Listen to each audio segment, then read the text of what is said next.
How can we counter Chinese aggression on our borders and its expansionist policy? It's more than a month to India-China standoff at the Galwan Valley in Ladakh. The wave of boycotting the Chinese goods has spread all across the country. But the biggest question which stands here is whether this is possible or not. The answer is no. Chinese goods are like termites which has reached to every corners of our country, penetrating deep inside our Indian markets and supply chain. With the beginning of the 21st century, India's dependency on Chinese goods have increased a lot. Whether it comes to telecom sector, agriculture sector, IT sectors, each and every goods from toys to smartphones are either directly or indirectly related to Chinese industry. When it comes to trade between India and China, our export to China is $16.6 billion between 2019-20 and our import from China is $65.1 between 2019-2020. That means a trade deficit between India and China is $48.5 billion, which shows our heavy dependency on Chinese goods.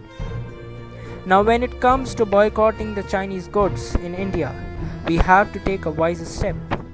India cannot afford total abolishment of heavy Chinese investment in our country and our industry. We have to ensure that Chinese investment has to be kicked out from Indian economy without hurting it, and this can be done by supporting our Indian industry. Strategy number 1. Investing heavily in our Indian startups. This is going to attract a lot of foreign investment in our country. India has the largest youth population in the world. This ensures us with a lot of young minds and ideas. As well as we would have more skilled workforce which can ensure the foreign companies of getting more profit. Many companies in search of cheap resources and high skilled workforce would leave China and set their plants in our country. This is going to hit hard the Chinese economy as they were left out with low investment. Thirdly, this is going to shift our dependency on Chinese investment and will provide us with more capital and quality product.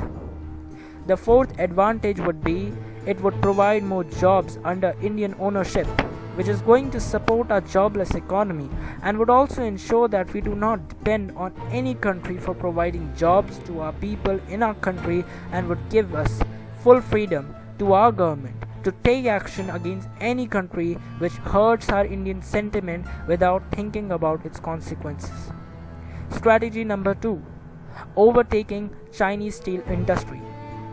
The major hit back to China will be when its steel industry is targeted. Chinese steel industry is the backbone of Chinese economy.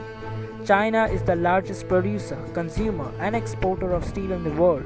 If India replaces China by becoming the largest exporter of steel in the world, the Chinese economy will shatter down like castle of cards.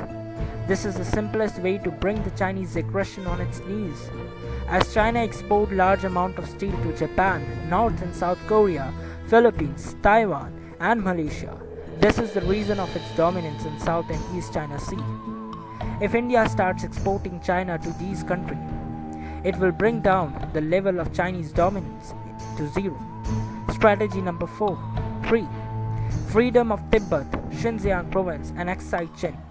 Chinese aggression on every front has to be tackled by using military power. This is the only way to crush the Chinese growing dominance in Southeast Asia. Repeated border standoff between India and China now indicates that India has to teach China a good lesson. A joint military action by India, United States, Japan, Vietnam, Taiwan against China will suppress the Chinese expansionist policy on every fold in every direction. This will further lead to freedom of Tibet, Aksai Chin in Ladakh, Xinjiang province in East Turkestan and parts of South Mongolia, with China currently considered as a part of the Chinese autonomous region. Strategy number 4. Support pro-democracy movement in Hong Kong and protect Taiwan and Nepal from Chinese aggression. The repeated intrusion of China in governmental policy of Hong Kong and abolishing the one country two system has made the intention of Dragon clear that they can cross every limit to suppress the pro-democracy movement. The claim of Taiwan being a part of Chinese mainland is brutal and should not be authorized at any cost. The support for Hong Kong and Taiwan by internationalizing this issue will help in suppressing the communist regime in mainland China. Strategy number 5. Countering the Belt and Road Initiative and the String of Pearls. Following the old Silk Trade route, the Chinese Belt and Road Initiative has crossed borders of every continent and have managed to reach overseas. Heavy Chinese investment in small and poor nations of Southeast Asia and Africa have grabbed them in high debts, in a result of which those countries have to give their land on lease for 100 years to China. By this, China is able to make its military bases in various continents, which is a direct threat to India in Indian Ocean. In return to this, India has to jump into its neighbor country with massive investment and has to stop China from hostile takeover of their traditional industries. Countering the String of Pearls, we also have to join cooperation with our neighboring countries and have to help them in paying their debts to China and getting back their land.